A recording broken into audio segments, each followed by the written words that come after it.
So hello everyone and welcome back to my channel. In today's video we are going to be studying queer literature. This particular section has always been a part of our syllabus, but in the recent times this has caught the attention of our students because of the recent questions that we are seeing in the exam. So in today's video we are going to be studying in the easiest manner possible what is actually queer literature and how is it related to queer theory. We are going to understand all the LGBTQ experiences and the traumas that they have faced being a part of the society. Then we are going to know the names of the writers that you need to study if you are studying queer literary theory, and also the names of all the gay activists and writers. First things first, you must be clear of this point कि आपका जो queer literature है या फिर आपकी जितनी भी theories हैं वो interconnected है. This particular literary theory, that is the queer theory, is one of the 14 theories जो आप लोग अपने literary theory में पढ़ते हो. तो आज के इस वीडियो में you are going to see an interconnection between the feminist and the post-structuralist and the queer literary theory जो एक दूसरे से interconnected है. So make sure कि आपको बाकी थ्योरीज भी बहुत अच्छी तरीके से क्रिस्टल क्लियर हो, तभी आप इनको बहुत ही स्मूथली समझ पाओगे. If you want to understand और learn these theories all at one place without any kind of disturbances, तो आप मेरे लिटरेरी थ्योरी के कोर्स को जरूर से चेकआउट कर सकते हो.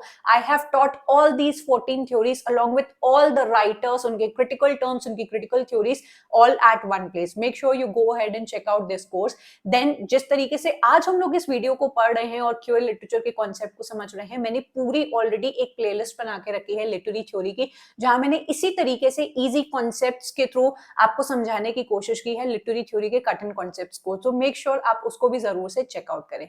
Now we are on to understanding कि आपका क्यूअर लिटरेचर एक्चुअल में है क्या. As you can see on your screens the human reproductive system. You all are aware that we as humans have been segregated by our society into two categories. हम लोग को या तो mail की category में डाला जाता है या तो फीमेल की कैटेगरी में डाला जाता है, और ये जो कैटेगराइजेशन है ये हमारे रिप्रोडक्टिव ऑर्गन्स के बेस पे किया जाता है. दैट मीन्स कि हम लोग के रिप्रोडक्टिव ऑर्गन्स को देख के जो हम लोग का कैटेगराइजेशन होता है उसको हम लोग अपने लैंग्वेज में या फिर हमारे समाज में अपना सेक्स के रूप में जानते हैं. That this the particular categorization जो हम लोग को समाज में किया गया है. अब सेक्स से जोड़ा गया है आपका एक मेंटल कॉन्सेप्ट, एक साइकोलॉजिकल कॉन्सेप्ट, मतलब कि the way a particular sex should behave. ये भगवान ने बनाकर नहीं भेजा है. It has been ingrained on us by the society and this is what we call as gender. तो इस चीज को अगर आप जब अच्छी तरीके से समझोगे तभी आप क्यूअर लिटरेचर को समझ पाओगे कि sex is something in which it is a physical thing that in which we are born with. मतलब कि हमारे शरीर की जो बनावट है उसके साथ हम जन्म लेते हैं, लेकिन इस शरीर की बनावट के साथ हमारा समाज कुछ ऐसी धारणाएं एंड कुछ ऐसे आइडियाज जो हमारे साइकोलॉजिकल ब्रेन को हिट करती हैं वो हमें हमारे दिमाग में इनग्रेन कर देता है. जैसे कि लड़कों को कहा जाता है कि आपको बिल्कुल शर्माना नहीं चाहिए, आपको बहुत ही करेजियस होना चाहिए, आपको बात बात पे रोना नहीं चाहिए. एंड वहीं दूसरी तरफ जब कोई फीमेल शर्माती है या बात बात पे रोती है या इमोशनल हो जाती है, उन्हीं सारे एट्रीब्यूट्स को अप्रिशिएट किया जाता है. तो प्लीज ट्राई टू अंडरस्टैंड कि जेंडर हमारे दिमाग में डाला जाता है by the society and sex is something you are born with. यही एक चीज हमारे क्यूअर लिटरेचर में हम लोग को देखने को मिलती है कि ये जो समाज ने सिर्फ मेल एंड फीमेल के लेबल्स बनाए हुए हैं इसी को ही वो करेक्ट मानता है. अब इसके अलावा या इसके अलग उसको कुछ भी दिखाई देगा तो वो उसको अदर की तरह ट्रीट करेगा, उसको रॉन्ग नजरों से देखेगा एंड या फिर शक की निगाह से उसको देखने की कोशिश करेगा. And there comes into play your LGBTQ.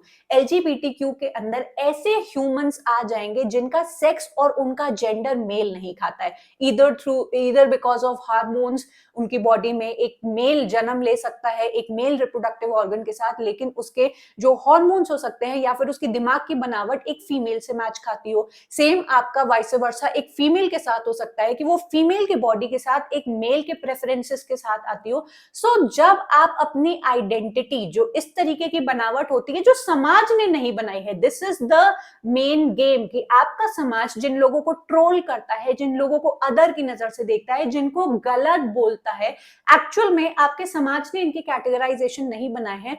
सालों सालों पहले से ऐसी टाइप की जो आपके ओरिएंटेशन के साथ होते हैं वो लोग इस धरती पर आते रहे हैं. There is nothing wrong in that. So LGBTQ के अंदर हम लोग पढ़ने की कोशिश करते हैं lesbian, gay, bisexual, transgender and Q. ये जो क्यू वर्ड है उन लोगों के लिए डिनोट किया जाता है जो अभी भी अपने सेक्सुअल ओरिएंटेशन को जानने की कोशिश कर रहे हैं कि मैं एक्चुअल में कौन हूं। प्लीज डियर स्टूडेंट्स, इस वीडियो के थ्रू मैं आपको इस पॉइंट को भी क्लियर करना चाहती हूँ कि if you are a very good citizen of your country and आप लोग लिटरेचर के स्टूडेंट हो तो आप बाकी समाज की तरह एटलीस्ट बिहेव ना करें। One of my students requested me to make this video and that particular student got a very bad remark. उसने डिमांड किया कि मैम गे लिटरेचर को आप प्लीज वीडियो जरूर से बनाइए, एंड हमारे ही बीच में से, हम स्टूडेंट्स में से ही उसको किसी ने कुछ गलत बोला हुआ था कि why are you gay.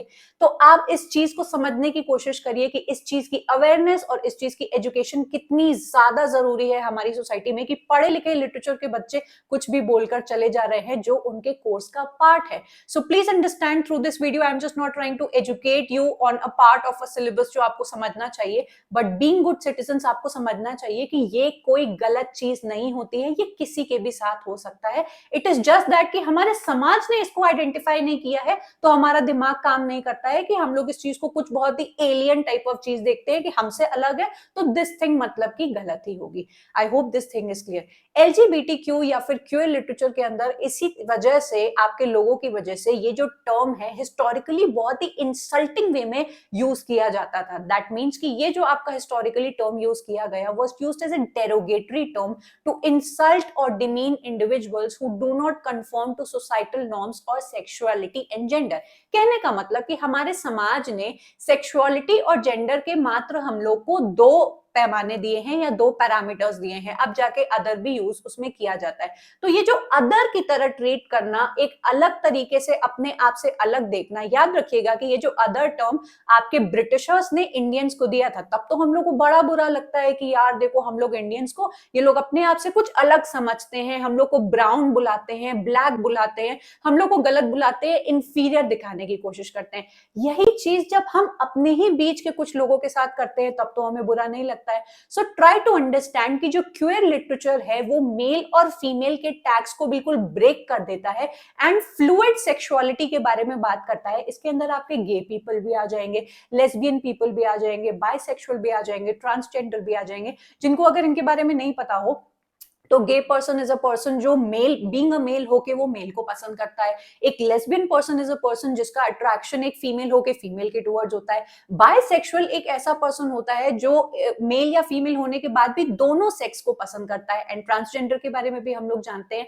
So there is nothing wrong with this people, जैसा सोसाइटी ने इनको एक टैग दे दिया है कि they are wrong and they are something different, and इनको आउटकास्ट की तरह हमारी सोसाइटी डील करती है। तो जिस भी इंसान ने ऐसे शरीर में जन्म लिया है वो क्यूअर लिटरेचर के अंदर आ जाता है। एंड फिर अगर वो लिटरेचर लिखता है और अपने इन एक्सपीरियंसेस के बारे में बात करने की कोशिश करता है, उसको हम लोग क्यूअर लिटरेचर कहते हैं। तो आई होप आपको कॉन्सेप्ट क्यूअर लिटरेचर का क्लियर हो गया होगा। अब इस लिटरेचर के अंदर हम लोग पढ़ते क्या क्या है। सबसे पहली चीज, आप ऐसे कैरेक्टर्स एंड ऐसे थीम्स इन पर्टिकुलर लिटरेचर में देखने वाले हो जो कि जेंडर आइडेंटिटी के बारे में बात करने की कोशिश करते हैं। आप लोग ने कई बार ऐसी मूवीज देखी होंगी जहां पर एक बच्चा होता है जो एक क्यूअर पर्सन होता है, जिसकी सेक्सुअल ओरिएंटेशन अभी उसको खुद भी नहीं समझ में आती है, तो वो कितनी आइडेंटिटी क्राइसिस में रहता है। वो समाज से भी लड़ने की कोशिश कर रहा है, दुनिया उसको ट्रोल भी कर रही है, वो खुद के शरीर को भी समझने की कोशिश कर रहा है। So these are the themes जो आपको ऐसी टाइप की वर्क्स में देखने को मिलेंगे। सेक्सुअल ओरिएंटेशन के बारे में बात करना एंड एलजीबीटीक्यू के एक्सपीरियंसेस के ऊपर बात करना। आपने नोटिस किया होगा कि यहाँ पे एलजीबीटीक्यू के बाद प्लस भी लिखा हुआ है, क्योंकि ना सिर्फ मैंने यहाँ पे जितने आपको नाम बताए, lesbian, gay, bisexual, transgender and queer, इसके अलावा भी बहुत सारी कैटेगराइजेशन है जो प्लस के अंदर आ जाते हैं। तो अगर आप चाहो तो उसको जरूर से सर्च करके आप पढ़ सकते हो। इससे कभी क्वेश्चन नहीं आया है, but just for your information, अगर आप एक बहुत ही एंथुसियास्टिक पर्सन हो एंड जानना चाहते हो डीपनेस के बारे में, तो प्लीज गो अहेड एंड जानना कि प्लस में और कौन कौन से कैटेगराइजेशन आ जाते हैं। तो अगर हम लोग क्यूअर लिटरेचर के बारे में बात करें तो ये सिर्फ लोगों को अवेयर करने की कोशिश कोशिश नहीं करता है अपने एक्सपीरियंसेस के बारे में और अपनी सेक्सुअल आइडेंटिटीज के बारे में, ये चैलेंज करने की कोशिश करता है traditional views of heterosexual relationships. Heterosexual relationships are the relationships जो नॉर्मली हम लोग सोसाइटी में देखते हैं, एंड ये होती हैं कि भैया मेल को एक फीमेल से ही अट्रैक्शन होना चाहिए, एक फीमेल को मेल से ही शादी करनी चाहिए। There is no other kind of possible relationship जो हमारी सोसाइटी ने एक्सेप्ट किया है या इन द नियर फ्यूचर वो एक्सेप्ट करेगी। ठीक है, यहाँ पर हम लोग बात करते हैं same your gay, lesbian, bisexual, transgender and non binary people के बारे में और उनके तरह तरह के relationships that these people can maintain. इस पर्टिकुलर लिटरेचर या थ्योरी को जब आप पढ़ते हैं तो आपको कौन सी मेजर जो ऐसे टेनेट्स है या मेजर थीम्स आपको देखने को मिलेंगी, अगर ये क्लियर हो जाती हैं तो आपको क्यूअर लिटरेचर और क्लियर हो जाएगा। इनके personal struggles, you all must try to imagine a situation. Imagine करिए कि आप एज अ पर्सन जो सोसाइटी के बनाए हुए नॉर्मल इंसान की कैटेगरी में आता है, अगर बाय चांस वो किसी एक ऐसी सोसाइटी में चला जाए जहां पर सभी लोग क्यूअर है, इमेजिन करके देखिए कि आप कैसा चाहेंगे कि वो आपके साथ बिहेव करे। क्या आप चाहेंगे कि वो आपको इंफीरियर की तरह देखे कि अरे ये देखो कौन नॉर्मल पर्सन आ गया, या फिर आपको बहुत ज्यादा आपके साथ बुरा बर्ताव करे, आपको ट्रोल करे, आपके साथ और भी बहुत सारी बुरी चीजें करे जो एक्चुअल में इन लोगों के साथ सोसाइटी करती है। तो ये इस पर्टिकुलर लिटरेचर के थ्रू पर्सनल स्ट्रगल्स अपने बताने की कोशिश करते हैं। आप जस्ट इमेजिन करके देखो, रिलेट करके देखो कि जिस तरीके से ब्रिटिशर्स ने इंडियंस के साथ उनके कलर को लेके, उनके कास्ट एंड सेक्स को लेके इतना बुरा बिहेव किया था, अगर वही बिहेव आप किसी इस दूसरे इंसान के साथ आज की 21st सेंचुरी में कर रहे हो based on their sexual orientation, तो आप भी उन मतलब बोल सकते हैं कि जो आप लोग के ऊपर बहुत अत्याचार करते हैं उनसे कोई ज्यादा आप बेटर नहीं हुए। तो ये अपने पर्सनल स्ट्रगल्स के बारे में बात करने की कोशिश करते हैं। इनके साथ सोसाइटी जिस टाइप का सोशल डिस्क्रिमिनेशन करती है, अगर आपने इनकी डॉक्यूमेंट्रीज देखी है, I happen to see one of the documentaries where one male person was telling his personal agony कि उसकी जो मदर थी वो चाहती थी कि एक लड़की पैदा हो, लेकिन एक लड़का पैदा हुआ। सो बचपन से ही उसकी मदर का ये शौक था कि वो अपने लड़के को फ्रॉक पहनाती थी, डांस कराती थी उसकी तरह, उसको खूब मेकअप करती थी, एंड बीइंग अ चाइल्ड उसको ये चीजें अच्छी लगने लगी। बड़े होते होते उसने अपने मेल अवतार को मतलब क्या कहते हैं एक्सेप्ट ना करके एक फीमेल फैंटेसी या फिर एक फीमेल बॉडी को ही एक्सेप्ट करना चाहा, और तब उसके पेरेंट्स को बहुत ज्यादा प्रॉब्लम होने लगी और उसको घर से निकाल दिया। सो उसके ऊपर एक डॉक्यूमेंट्री बनी थी वेयर ही वाज टेलिंग कि कैसे उसकी मदर ने इस चीज की शुरुआत की, एंड व्हेन जब उसने इस चीज की डिमांड की कि हाँ मुझे अच्छा लगता है एक लड़की के कपड़े पहनना एंड उस तरीके से तैयार होना, डांस करना, तो उसके पेरेंट्स ने उसको गलत टैग करके घर से बाहर निकाल दिया। So these are so many personal struggles जो आपके एलजीबीटीक्यू कम्युनिटी वाले बताते हैं। ठीक है, देन इनका इमोशनल एक्सप्लोरेशन। हम लोग कितना परेशान रहते हैं कि अरे नेट का एग्जाम क्लियर हो जाए, मेरा तो दिल टूट गया, ब्रेकअप हो गया, मम्मी पापा ने डांट दिया। ये हम लोग के लिए नॉर्मल ट्रॉमास होते हैं, लेकिन जस्ट ट्राई टू इमेजिन एक ऐसे इंसान का ट्रॉमा जो इन सारी चीजों के साथ साथ अपनी बॉडी को भी समझने की कोशिश करना एंड उससे हर वक्त लड़ते रहना, इट्स नॉट इजी। तो ये अपने इमोशनल एक्सप्लोरेशन को भी बताते हैं कि इनके दिमाग में while exploring their sexual orientation कैसा कैसा इनको फील होता है। Then quest for self acceptance. Once finally they try to find out कि ये एक्चुअल में कौन है, अपने आप को एक टैग देने के बाद जो आपकी सोसाइटी एक्सेप्ट करती है कि चलो मैं गे की कैटेगरी में आता हूं, मैं लेस्बियन की कैटेगरी में आता हूं, ये भी एक अच्छे लेबल्स एंड टर्म्स नहीं है जो ये लोग एक्सेप्ट करना चाहेंगे अपने बारे में, बट सोसाइटी चाहती है कि तुम बताओ अपने आप को कौन सी कैटेगरी में कैटेगराइज करना चाहोगे। ये हमारे समाज का रूल है, यू मस्ट बी समथिंग, कोई ना कोई लेबल या ठप्पा आपके शरीर पर, आपके दिमाग पर लगा ही होना चाहिए, ये हमारा समाज कहता है। सो जब ये एक्सेप्ट कर लेते हैं अपने आप को into one of the labels, तो वो भी इनके लिए एक बहुत बड़ी जर्नी होती है। नाउ दिस पर्टिकुलर थ्योरी अगर हम लोग लिटरेचर के पॉइंट ऑफ व्यू से बात करें, 1980s में इसकी ओरिजिन होना स्टार्ट होती है। एंड क्यूअर लिटरेचर को अगर आप देखेंगे तो feminist literary theory and post structuralist literary theory से ही ये जन्म लेता है। अगर आपने पोस्ट स्ट्रक्चरलिज्म को नहीं पढ़ा है तो दो शब्दों में अगर मैं आपको समझाऊं कि दुनिया के या समाज के बने हुए हर उस रूल, हर उस सिग्निफायर एंड सिग्निफाइड को आपका पोस्ट स्ट्रक्चरलिस्ट थ्योरी भंग करने की कोशिश करता है, चैलेंज करने की कोशिश करता है और कहता है कि ये जो आप फिक्स्ड आइडेंटिटीज या फिक्स्ड लेबल्स बना के घूमते हो, इसकी कोई भी आइडेंटिटी नहीं है and everything is a play of signifiers. मतलब कि हम लोग जिस भी चीज को आज की दुनिया में सच मान के चलते हैं वो सच नहीं है। It is a play of signifiers, it is an arbitrary cluster of meaning जो आपके पोस्ट स्ट्रक्चरलिस्ट कहते हैं। तो यहां पर आपको ये चीज क्लियर होनी चाहिए कि feminist theory and post structuralist theory का बहुत बड़ा इंटरकनेक्शन है क्यूएर लिटरेचर में। अगर हम लोग इन्फ्लुएंस के बारे में बात करें तो मिशेल फुको जो पोस्ट स्ट्रक्चरलिस्ट है, उन्होंने अपना एक वर्क लिखा था हिस्ट्री ऑफ सेक्सुअलिटी, जिसके अंदर उन्होंने what a beautiful book this is,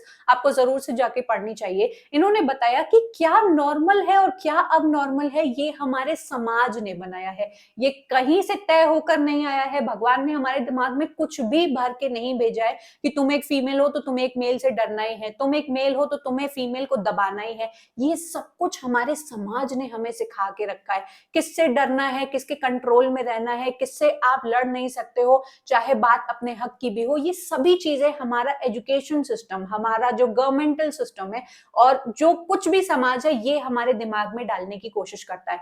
सो आपके मिशेल फुको ने हिस्ट्री ऑफ सेक्सुअलिटी में बोलने की ये कोशिश की थी कि ये जो नॉर्मल और अबनॉर्मल बिहेवियर या फिर सेक्सुअलिटी को हमारे समाज में टैग किया गया है, these are ways to control the sexuality of human beings, which is such a good concept.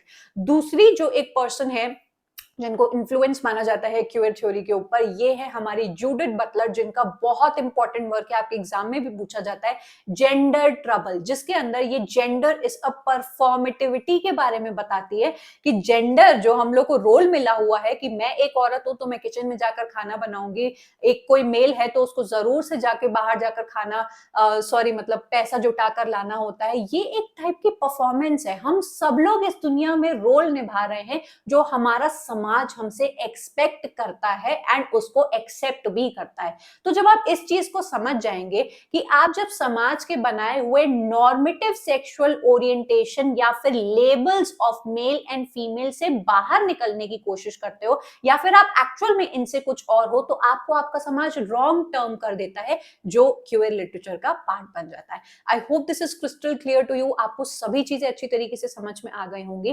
की पॉइंट्स आपके क्यूएर थ्योरी के यही समझाने की कोशिश करते हैं कि जेंडर और सेक्सुअलिटी फ्लूइड कॉन्सेप्ट्स होते हैं। हम लोग को हमारा समाज हर चीज को फिक्स करके दिखाता है, यूनिवर्सल ट्रुथ्स के थ्रू दिखाता है, लेकिन कोई भी चीज इस दुनिया में फिक्स नहीं होती है। जो सच मेरे लिए सच है, हो सकता है वो सच आपके लिए झूठ हो, किसी और के लिए जो चीज सच्ची है झूठी है वो हो सकता है मेरे लिए सच हो। तो इस दुनिया में कुछ भी सच या झूठ होता ही नहीं है, ये तो हमारा समाज हमारे दिमाग में जो भरने की कोशिश करता है, हम लोग उसको सच मान के आगे बढ़ते रहते हैं। सो gender, sex and your sexuality and your orientation, ये सब एक फ्लूइड कॉन्सेप्ट्स हैं एंड नॉट फिक्स्ड कॉन्सेप्ट्स। दूसरी चीज है चैलेंजेस ऑफ नॉर्मेटिविटी। नॉर्मेटिविटी का मतलब होता है एक नॉर्म सेट कर देना। जैसे आपके नेट के एग्जाम को क्लियर करने के लिए हर बार आपकी कट ऑफ निकलती है, तो वो नॉर्म बन जाता है ना कि इस पर्टिकुलर कट ऑफ के नीचे जो बच्चा आया वो फेल हो गया, इस पर्टिकुलर कट ऑफ के ऊपर जो बच्चा आया जिसका जो परसेंटाइल आया वो पास हो गया। तो ये जो नॉर्म सेट किया जाता है वो आप ध्यान से देखिए, हमारे समाज ने भी हर एक पर्टिकुलर इंसान, हर एक पर्टिकुलर फील्ड में एक नॉर्म सेट कर दिया है कि एक स्टूडेंट का ये कर्तव्य है, एक फादर का एक कर्तव्य है, एक औरत का ये कर्तव्य है। हम लोग के ऊपर कुछ कर्तव्य या फिर कुछ नॉर्मेटिविटी, कुछ नॉर्म सेट कर दिए हैं।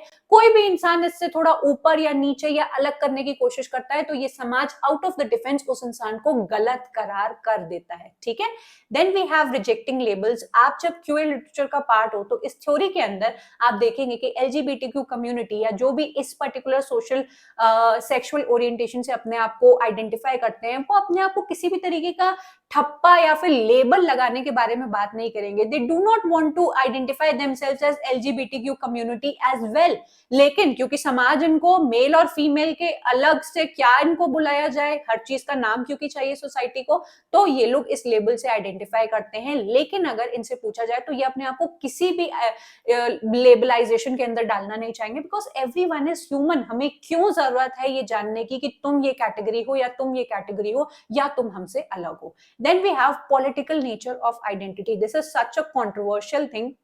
जो आपके जितने भी क्यूअर लिटरेचर या क्यूअर राइटर्स बोलने की कोशिश करते हैं कि जब आप लेबल करते हो मेल एंड फीमेल को, उनको उनके जेंडर रोल्स बताने की कोशिश करते हो कि अच्छा तुम्हारा ये रोल है, तुम्हारा ये रोल है, you are trying to control them. And जब भी when we talk about control, we talk about the political power, how all of these things are interrelated, ये आप बाकी सारी थ्योरीज में भी पढ़ सकते हो। तो आई होप ये सभी कॉन्सेप्ट से आपको बहुत ही क्लियरली समझ में आ गया होगा कि क्योर थ्योरी आपकी क्या कहने की कोशिश कर रही है। Now for the main part कि आप अगर इस पर्टिकुलर थ्योरी को पढ़ रहे हो तो कौन से राइटर्स आपको मेजरली पढ़ने चाहिए। तो इस पर्टिकुलर थ्योरी में बहुत ज्यादा राइटर्स आपको नहीं पढ़ने हैं थैंकफुली, जितने आपको पोस्ट स्ट्रक्चरलिस्ट थ्योरी वगैरह में, पोस्ट कॉलोनियल थ्योरी में पढ़ने पड़ते हैं। यहाँ पर आपको मात्र मोस्ट इंपॉर्टेंट 3 राइटर्स को पढ़ना है।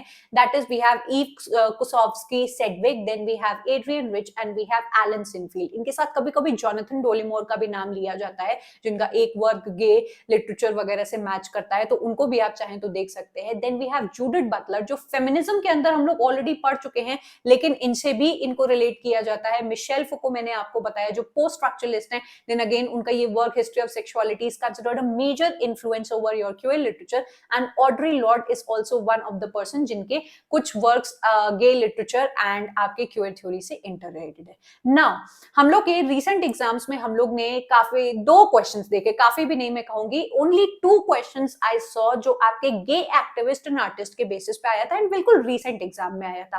प्लीज ट्राई टू अंडरस्टैंड, ये एक ऐसा टॉपिक नहीं है जिसको आप मेजर मान के इस पे अपना टाइम इन्वेस्ट कर लो, क्योंकि gay activist and writers, just try to imagine, इस दुनिया में कितने होंगे। आप इमेजिन करिए कि आप इसके अंदर कितने नाम लर्न कर सकते हो। And I am also not trying to understand कि मैं आपको कितने नाम प्रोवाइड कर दूं। तो जो उसमें से सबसे इंपॉर्टेंट मुझे लगा कि आपको पता होने चाहिए, उसकी मैंने लिस्ट यहाँ पर दे दी है अलोंग विद द वर्क्स जिससे आपके एग्जाम में क्वेश्चन पूछे गए हैं। तो इसको आप लोग बहुत ही लाइट हार्टेडली कंज्यूम करिए, बिल्कुल इस पे मेहनत मत करने लग जाइए कि नहीं अब मैं दुनिया के सभी गे एक्टिविस्ट एंड राइटर्स का नाम मुझे ढूंढना है और उसको अपने नोट्स पे बनाना है, because this will be a very futile action. हो सकता है कि गे एक्टिविस्ट से कभी दोबारा क्वेश्चन ना आए।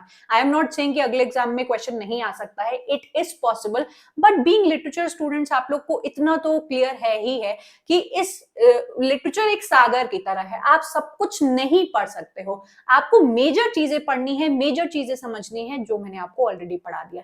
तो यहाँ पे हम लोग को नाम दिखाई देता है जोसेफ बीम से, जिनसे क्वेश्चन आपके एग्जाम में पूछा गया है। इनका ये जो वर्क है ब्रदर टू ब्रदर, जो ये अपने लाइफ के दौरान कंप्लीट नहीं कर पाए थे, इससे क्वेश्चन पूछा गया है। He happens to be black gay literary movement में इनका एक बहुत बड़ा नाम है। इनका ये जो पर्टिकुलर वर्क है आप लोग अपने नोट्स में लिख सकते हैं। देन इनका दूसरा वर्क है ब्रदर टू ब्रदर, जो ये कंप्लीट नहीं कर पाए थे, and hence comes the role of your Essex Hemphill, जिन्होंने इनके बिहाफ पे इस वर्क को कंप्लीट किया है 1991 में, और अगेन इनकी लेगेसी को कंटिन्यू किया है, talking actively about the black gay writers or the black gay identity or these people. Then we have James Baldwin, इनके 2 वर्क्स मैंने यहाँ पर आपको दे दिए हैं। We have Keith Haring and then we have David, और ये कुछ बड़ा अजीब सा नाम लिखा हुआ है जो आप लोग पढ़ सकते हैं। So these are some of the names जो आप लोग याद रख सकते हैं। एंड बाकी अगर आप इसको और भी डिटेल में पढ़ना चाहते हो, जो मैंने राइटर्स आपको प्रोवाइड किए जिनसे क्वेश्चंस पूछे जाते हैं, उनके वर्क्स और उनके क्रिटिकल थ्योरीज को आप पढ़ना चाहते हो, make sure you go ahead and join my literary theory course. यहाँ पर मैंने और डिटेल में ना सिर्फ क्यूएल लिटरेचर बल्कि और थ्योरीज भी पढ़ा के रखी हैं। तो आज मैंने आपको जितनी इंफॉर्मेशन दी वो आपके लिए मोर देन इनफ है, लेकिन आप और डिटेल में जाते हो, जैसे कि मैंने आपको जो राइटर्स के नाम दिए वो आप पढ़ना चाहो, जो जिनसे क्वेश्चंस पूछे जाते हैं, तो प्लीज आपको उनको गूगल पे भी सर्च करके पढ़ सकते हो, जैसा भी आपको ठीक लगे। You can just go ahead and know, जो मेन थिंग होती है कि आपको नाम पता लगने चाहिए, एंड वो मैंने आपको ऑलरेडी प्रोवाइड कर दिए। मेक श्योर कि आप किसी भी लिटरेरी थ्योरी को लगा रहे हो तो तुरंत उसके बाद उसके ही questions topic wise and segregated wise related लगा रहे हो, सो दैट यू कैन जज कि आपने जो कंटेंट कंज्यूम किया है उसके अकॉर्डिंग आपके क्वेश्चंस बन रहे हैं या नहीं, या फिर जो वर्क्स आपने राइटर्स के पढ़े उससे क्वेश्चंस आ रहे हैं या नहीं। तो ये भी आपको यहाँ पर बहुत इजीली हमारी पीवाईक्यू टेस्ट सीरीज में बिल्कुल सॉर्टेड सिग्रीगेटेड वाइज मिल जाएगा। Make sure you can go and check out them. मेरी प्लेलिस्ट को भी आप लोग जरूर से चेकआउट करिएगा, एंड मेक श्योर कि आप मेरे टेलीग्राम और व्हाट्सएप ग्रुप का भी पार्ट जरूर से हो, बिकॉज वहां पे हम लोग की चिट चैटिंग होती रहती है एंड बहुत सारी important information and free PYQ test series वगैरह circulate हो रही है on daily basis. So make sure you are a part of them. I hope आपका आज को वीडियो बहुत ज़्यादा अच्छा लगा होगा. Do let me know in the comment section below. What did you feel? What did you learn from this particular video? I am going to meet you up next in yet another video. Up till then, bye and take care.